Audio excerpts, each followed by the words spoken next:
नमस्कार, मनी गुरु की इस खास पेशकश में आप सभी का स्वागत है। मैं हूं स्वाति रायना। बाजार में बीमा के साथ निवेश और साथ ही साथ गारंटीड रिटर्न के दोहरे फायदे वाले कई प्रोडक्ट्स मौजूद हैं, जैसे कि यूलिप और गारंटीड रिटर्न वाले इंश्योरेंस प्लान।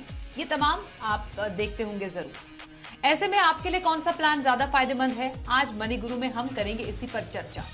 और हमारे साथ चर्चा में शामिल हैं मिडास फिनसर्व के को-फाउंडर राजेश बंसल। करते हैं सबसे पहले उनका शो में स्वागत। राजेश जी, आपका स्वागत करते हैं। और साथ ही certified financial planner Poonam Rungta का भी करते हैं वेलकम। पूनम, आपका भी बहुत स्वागत है। तो यूलिप की जब बात होती है, लोग कई बार सोचते हैं कि यूलिप कैसा प्रोडक्ट है। यूनिट लिंक्ड इंश्योरेंस प्लान, क्योंकि बीमा भी है, निवेश भी है, लोगों को लुभाता भी है, लेकिन कई सवाल भी खड़े करता है। और जब इंश्योरेंस प्रोडक्ट में यूलिप का जिक्र होता है, शायद लोगों में कुछ अलग तरह की धारणाएं बनी हुई हैं।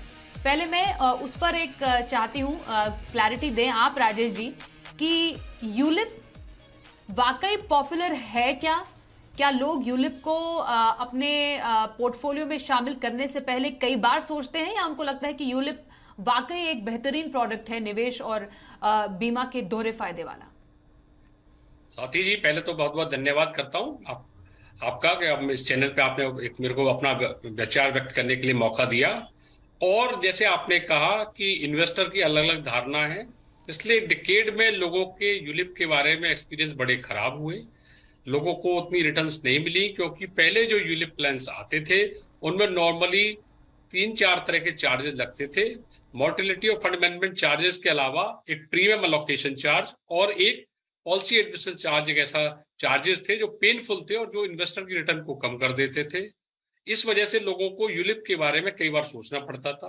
और स्वाति जी, आपको बताते हुए मेरे को बड़ी खुशी हो रही है कि बहुत सारी इंश्योरेंस कंपनियों ने, एचडीएफसी और बजाज पर्टिकुलरली ने, जिसने अपने ऐसे यूलिप प्लान लॉन्च किए हैं जिसमें एक मिनिमम अमाउंट के ऊपर अगर आप इन्वेस्टमेंट करते हैं तो आपको कोई भी प्रीमियम एलोकेशन चार्ज, कोई पॉलिसी एडमिशन चार्ज नहीं देने होंगे और आपका फुल्ली अमाउंट इन्वेस्ट होगा। तो आज ये थोड़े काफी पॉपुलर हो रहे हैं।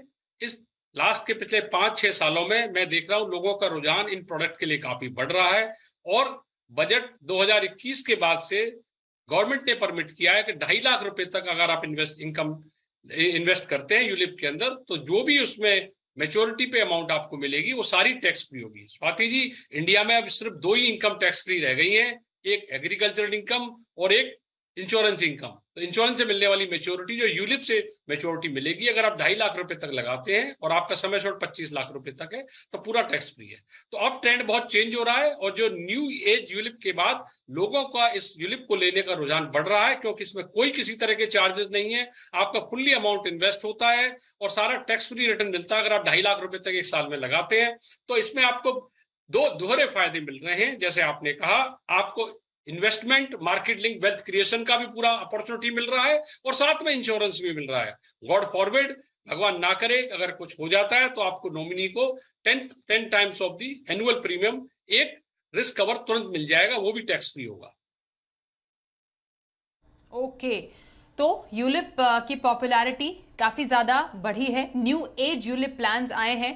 पूनम, एक समय कि आपको लगता है कि ये एक कंसर्न हो सकता है निवेशकों के लिए, लिक्विडिटी का, कितना जल्दी उनके हाथ में पैसा आता है, क्योंकि आप यूलिप में 5 साल से पहले विड्रॉ नहीं कर सकते, ये एक लिमिटेशन हो सकती है यूलिप की? मैडम, मैं इसे बल्कि एक वरदान की तरह समझता हूँ स्वाति, क्योंकि जब हम इक्विटी में वेल्थ क्रिएशन के लिए जाते हैं तो equity by default long term के लिए होती है। और जब इक्विटी में इन्वेस्टमेंट किसी को सलाह देते हैं तो उसका 5 साल से कम का होराइजन इक्विटी में नहीं होना चाहिए, अदरवाइज मार्केट की वॉलेटिलिटी से उसको नुकसान हो सकता है। तो अब यूलिप में क्योंकि लिक्विडिटी नहीं है, आप 5 साल तक पैसा नहीं निकाल सकते, आपको जब भी पैसा लेना होगा पार्शियल या फुल विड्रॉल 5 साल के बाद ही मिलेगा, इसलिए आप मजबूरी में स्टे इन्वेस्टेड रहते हैं और इक्विटी के पूरे बेनिफिट लेते हैं। तो मैं समझता हूँ लिक्विडिटी ना होना इस प्रोडक्ट के लिए वरदान है। मैं एक थोड़ा सा एग्जाम्पल लेके समझाता हूँ। 2020 में हम सब लोग जानते हैं, कोविड के दौरान एक बहुत बड़ा शार्प फॉल आया था मार्केट में और निफ्टी ने 7500 तक के आंकड़े को छुआ था। उसके बाद जब मार्केट ऊपर आई और अगस्त सितंबर तक जब 12-13 हजार निफ्टी आ गई तो बहुत सारे इन्वेस्टरों ने सोचा कि बहुत मार्केट बढ़ गई है, पैसा निकाल लेते हैं, और म्यूचुअल फंड से लोग निकल गए, उन्होंने प्रॉफिट बुक कर लिया, उन्होंने इस उम्मीद में कि थोड़ा गिरेगा तो दोबारा एंट्री करेंगे, और अभी तक वो दोबारा एंटर नहीं कर पाए, तो उनके जो फाइनेंशियल गोल थे वो सारे शटर हो गए, और मजबूरी में अब वो सोच रहे हैं क्या करा जाए। तो इसलिए यूलिप में लोगों को लगता है कि लॉन्ग टर्म जो हमें इक्विटी में कमिटमेंट चाहिए, उसके लिए लॉन्ग टर्म कमिटमेंट के लिए एक अच्छा प्रोडक्ट है, क्योंकि आपको लिक्विडिटी नहीं है, इसलिए आप नहीं निकल सकते, और आपके गोल को आप आराम से अचीव करेंगे। तो उस पर्पज से बहुत बढ़िया प्रोडक्ट है मैडम। हाँ, पर अगर आप लिक्विडिटी की फिर भी बात करें तो हर यूलिप के अंदर एक लिक्विडिटी होती है कि आप इसके अगेंस्ट लोन ले सकते हैं। बहुत सारी कंपनियों ने प्रोविजन किया हुआ है कि इसके अगेंस्ट आप लोन ले सकते हैं। That is the only liquidity available against the ULIP. और फिर 5 साल के बाद तो इस यूलिप में कोई भी पार्शियल या फुल्ली विड्रॉ कर सकता है, तो 5 साल तक के लिए आपको जरूर लिक्विडिटी से कंप्रोमाइज करना पड़ेगा, पर लिक्विडिटी के लिए इतना टाइम तो देना ही होगा आपको। बिल्कुल, ये तो निवेश और बीमा का दोहरा बेनिफिट देने वाला प्रोडक्ट है यूलिप, जिसकी हमने बात की। ऐसे भी प्रोडक्ट है जो कि लाइफ इंश्योरेंस के जो जीवन बीमा और निवेश पर गारंटीड रिटर्न भी देते हैं। अब गारंटीड रिटर्न की आस कौन नहीं लगाता पूनम? आजकल तो हर किसी को चाहिए कि क्या गारंटी है क्या रिटर्न की। अब गारंटीड इंश्योरेंस प्लान भी है मार्केट में मौजूद। इसके बारे में जरा हमें समझा। शायद परसेप्शन इन्वेस्टर्स के दिमाग में ये होगा कि सारे जो ट्रेडिशनल प्लान है, जैसे कि गारंटेड प्लान है इंश्योरेंस का, लो रिटर्न उसमें मिलता है। इसमें कितनी सच्चाई है? ऐसा है कि जितने भी ट्रेडिशनल इंश्योरेंस के प्लान है उनको हम 2 पार्ट पे डिवाइड कर सकते हैं, एक पार्टिसिपेटिंग और एक नॉन पार्टिसिपेटिंग, जिनको हम शॉर्ट में इंश्योरेंस सेक्टर में पार और नॉन पार बोलते हैं। तो पार्टिसिपेटिंग प्लान पहले ट्रेडिशनल प्लान हुआ करते थे, जिनमें कि इंश्योरेंस कंपनी अपने इन्वेस्टमेंट एक्सपीरियंस के बेस पे बोनस इशू किया करती थी। वो टर्मिनल बोनस हो सकता है, रिवर्सरी बोनस हो सकता था, और उसमें इन्वेस्टर को पता नहीं होता था कि मैच्योरिटी में मेरे को क्या पैसा मिलेगा, उसका एक्सपीरियंस कैसा रहेगा, उसे एक आइडिया होता था पर कुछ एग्जैक्ट नहीं फिगर पता होती थी। पर अब जो नॉन पार्टिसिपेटिंग, जिनको हम गारंटेड इंश्योरेंस प्लान बोल रहे हैं, उनमें आज ही हमें पता होता है कि उसमें क्या हमें रिटर्न मिलेगी और हमारी मैच्योरिटी वैल्यू क्या होगी। या और पार्टिसिपेटिंग नॉन पार्टिसिपेटिंग प्लान जो गारंटेड प्लान है, उनको हम 2 पार्ट में फर्दर डिवाइड कर सकते हैं। एक सेविंग प्लान जिनमें मैच्योरिटी मिलती है लमसम, और एक इनकम प्लान जिनमें एक regular income over a period of time मिलती है। तो ये बहुत अच्छे प्रोडक्ट हैं आज की डेट में, क्योंकि जैसे इंटरेस्ट रेट अभी ऊपर गए हैं तो बहुत सारी इंश्योरेंस कंपनियां और पर्टिकुलरली प्राइवेट इंश्योरेंस कंपनियां, एचडीएफसी, बजाज, टाटा वगैरह वगैरह, ये बहुत सारे अच्छे अच्छे प्रोडक्ट लॉन्च कर रही हैं, जिनके अंदर आपको दोनों ऑप्शन अवेलेबल हैं। और आप स्वाति सुन के हैरान रहेगी, इस समय ये कंपनियां जो आईआरआर दे रही है वो 7% से ऊपर भी जा रहा है। मतलब आज ही आप हाई इंटरेस्ट रेट को लॉक इन कर सकते हैं अपने साथ, 7% से ज्यादा का आईआरआर ले सकते हैं डिफाइंड मैच्योरिटी के साथ। और इसमें depending on your financial goal आप किसी भी तरह के ऑप्शंस ले सकते हैं। 5 साल पीपीटी, 10 साल प्रीमियम दीजिए, 12 साल दीजिए, मैच्योरिटी आप 15 साल पे लीजिए, 20 साल पे लीजिए, 25 साल पे लीजिए। इसी तरह से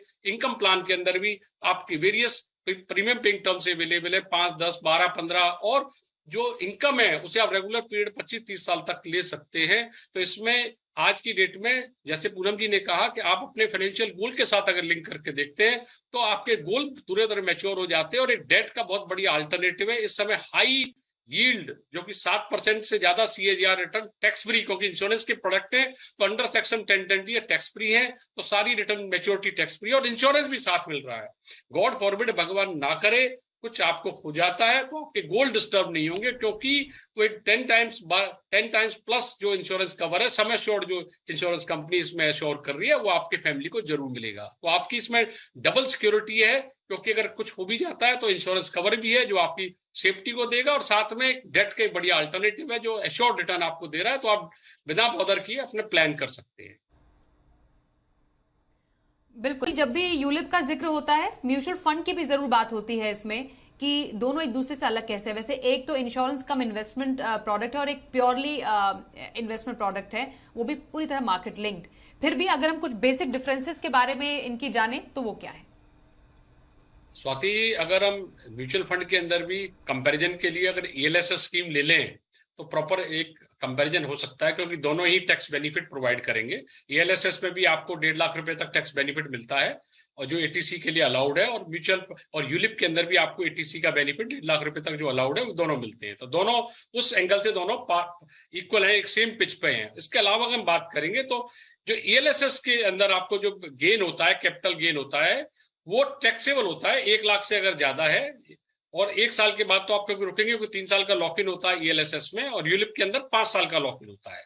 तो एक लॉक इन की बात करें तो यूलिप में थोड़ा सा लॉक इन 2 साल ज्यादा होता है ईएलएसएस के सामने, पर जो यूलिप की इनकम है, मैच्योरिटी वैल्यू है, वो पूरी टैक्स फ्री होती है, उसमें कोई टैक्स नहीं देना होता है। अगर आप 2.5 लाख रुपए तक की थ्रेशोल्ड लिमिट जो बजट 2021 में दी उस तक इन्वेस्ट करते हैं, और आपका सम एश्योर्ड 25 लाख होता है, 10 टाइम्स होता है, तो आपको पूरी amount maturity amount tax free है। जब ईएलएसएस के अंदर जो आपको गेन मिलेगा उस पर आपको कैपिटल गेन देना होगा एट द रेट 10%, अगर वो कैपिटल गेन 1 लाख से ज्यादा है।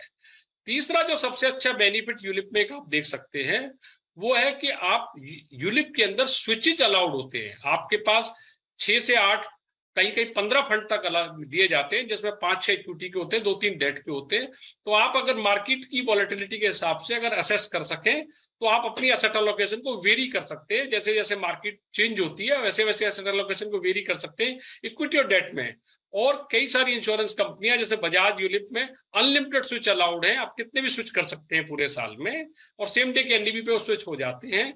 जो कि म्यूचुअल फंड में आप असेट एलोकेशन को डिफरेंट टाइम पे नहीं चेंज कर सकते। एक बार आपने ईएलएसएस में पैसा लगा दिया तो 3 साल तक आप उसे कोई चेंज नहीं कर सकते, इर्रेस्पेक्टिव आपको कोई भी मार्केट मूवमेंट समझ में आ रही हो। तो एक बड़ा एडवांटेज यूलिप में मिलता है, जिसमें आप असेट एलोकेशन को डेट और इक्विटी में चेंज कर सकते हो। अगर चार्जेस की बात करें तो ये एक यूलिप के अंदर अगर ईएलएसएस के सामने चार्ज के डिफरेंस की बात करें तो एक एक्स्ट्रा चार्ज यूलिप में हमें देना पड़ता है, वो है मोर्टेलिटी चार्जेस। और मोर्टेलिटी चार्जेस भी डिपेंडिंग ऑन इंश्योरेंस कंपनी और डिपेंडिंग ऑन एज 0.5% से 1%, 1.5% हो सकता है। अनलेस आप 45 से ऊपर की एज के ना हो तो आपका चार्ज भी बड़े लिमिटेड ही होते हैं। बस इसके अलावा कोई एक्स्ट्रा चार्जेस नहीं है बहुत सारे यूलिप्स में, जैसे मैंने अभी पहले बताया। तो आप उस पैरामीटर से कंपेयर करें तो बहुत जगह यूलिप को आप एडवांटेजेस पाएंगे। अगर आपका टैक्स सेविंग ऑप्शंस हैं तो आप, और क्योंकि अनलिमिटेड स्विच का भी बेनिफिट आप ले सकते हैं, तो मैं इसे उस पैरामीटर पे कई जगह बिल्कुल जी। पूनम और राजेश जी, आपका भी हमारे साथ आज मनी गुरु के इस शो में शामिल होने के लिए